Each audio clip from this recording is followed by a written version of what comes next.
And we are back. Nice to see everybody again. We're for the first time. I had requested to go last. We're very busy these days. Interest rates being as low as they are, there's a lot of people needing home inspections and pest control. So, trying to squeeze us in there is it's difficult these days. So I wanted to talk a little bit about the green world. We just had our Green Weavers meeting, DFW Green Weavers. We meet the second Tuesday of every month, and this next time we're going to be meeting at Kathy's favorite restaurant, which is Celebration Restaurant. Great turnout there. We've actually done lots of business. We changed the face of Texas olive oil. We've made it all organic. Wonderful achievement in that. And Clayton has been very busy with green scene inspections. It's starting to catch on, and people are understanding the true benefit of going green, reducing your energy efficiency costs, because it's kind of a expensive place to be these days, and so people want to reduce those costs and things. And you can reach me at greenscenehomeinspections.com. Talking about kind of things that are going on in the green world. Our bill that we spoke of this past How's show. that going? Well, you know. Did they put it in with the defense bill? Politicians are going to be politicians, and they're ready to go out on the campaign trail. And so they have postponed it until they come back in session. But it will be back in session soon. And there's a lot of buzz going on about what's happening in the energy efficiency world for being green and making homes more efficient. With that being said, and being green about homes, I want to introduce my next guest. This is Greg Dyer. He is with Green Pest Guys, and we decided to name our segment A Bug's Life. I don't know, I just thought it was funny and catchy. Maybe not. So, with that being said, I wanted to introduce Greg. And Greg, if you could tell our audience where we could... I'm going to adjust him just a little bit. Uh-oh. So that he It's a can hard fit here. Yeah. There he goes. I've got a face for radio. Right in there. All right. And I'm going to tell you what, I like what he does. It's this is a non-toxic way of making sure your home is rid of critters. Yeah, That's right. Exactly. Well, So first maybe, I wanted maybe to... we should name it Bug's Death instead. Yeah. Bug's Death instead of Bug's Life. I like that, even though it's morbid, but Yeah. I'm a sicko. What do you do? So go ahead and tell everybody where we can find you. Website is greenpestguys.com. Pretty straightforward. And my number that's the best to get a hold of me, 972-369-4419 in the Dallas metro area. So when you and I had discussed you coming on the show before, and I wanted to talk about bugs. And it's just one of those creepy things that nobody wants to talk about. But what are some of the common bugs that you see here in Texas? And then kind of how do they live, eat, breathe, and poo? Bed bugs, are they here? Well, I mean, we read about them, but it was, they don't do well in heat. So I've been thinking with the 100-degree weather that we haven't been too bad, but that doesn't mean they won't be here. So there is a scare going on out there. There's a national kind of an infestation of bed bugs these days, and I've not heard too many calls here locally. However, the institutions that are finding the most problem with them are hotels, especially hotels that cater to business travelers that skip from one. bring them in, Yeah, seriously, that's how it works. They go from one hotel to the other, and they very seldom migrate into homes from, in other words, from home to home. It's usually a hotel thing. So we have seen a little bit here, not nearly as bad as other parts of the country, thankfully. We do have a solution for those. However, it's bed bugs are quite a challenge, very much a challenge. So if you have them, get some attention quickly, because it is not something that you want to.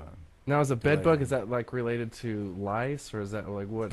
It is a blood meal type of bug that does bite you, and when you wake up in the morning, you'll see lots of blood spots on your sheets and so forth. So probably a better comparison would be a tick chigger, or a chigger, or something that likes to get a blood. There you go. A flea. So they're kind of like a mosquito where they feed on blood, in other words. That's correct. Okay. Mm-hmm.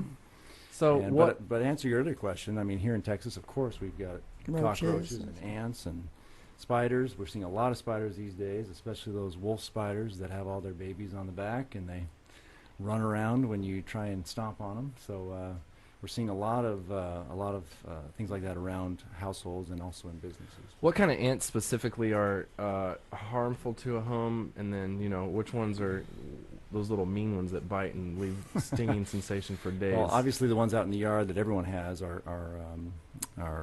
the fire ants, of course, and those build little mounds out in your yard, and they very seldom come indoors. But they're easy to spot because they do build Yeah. those mounds Yeah. out there. They're big. But inside the house, we are seeing a lot of those very tiny ants. They sometimes call them sugar ants. We have odorous ants as well. Carpenter ants. Carpenter ants are I had carpenter yeah, ants. very They destructive. eat your wood. They're very destructive to homes, and they're certainly on the list of wood-destroying insects. And luckily, they're easy to spot. Carpenter ants are. Actually, all ants are pretty easy to Well, spot. I found them because they had a line going up There into you go. under the eaves of my house, up into my attic, and Yeah. I said, "What is Yep. that long line going up?" And there? they'll usually give themselves away because they eat away at the wood, and then they kind of So it's spit their dust, stuff yeah. out, and you have a little pile of sawdust where it shouldn't be. Yeah. So what's the difference between a fire ant, a carpenter ant, and a sugar ant? If you're just an average normal person and you're not trained to see that, what are you probably- looking for? Probably Just the easiest, size? yeah. Probably the easiest way to tell them apart is location, first of all. So Mhm. fire ants really have no desire to go inside.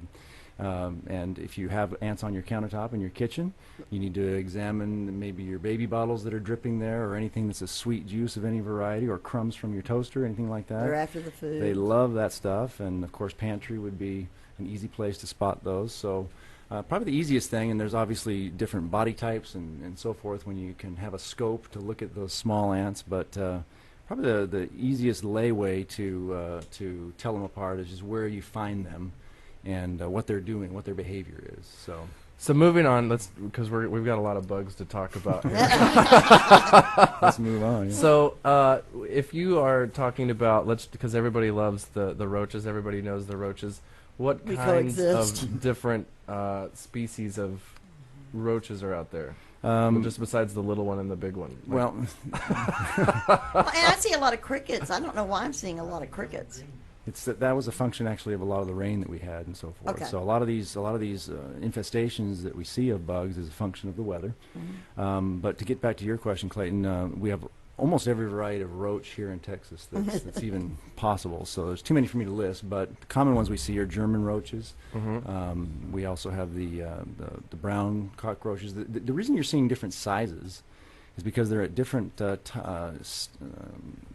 different ages, if you will, different parts of their life. Okay.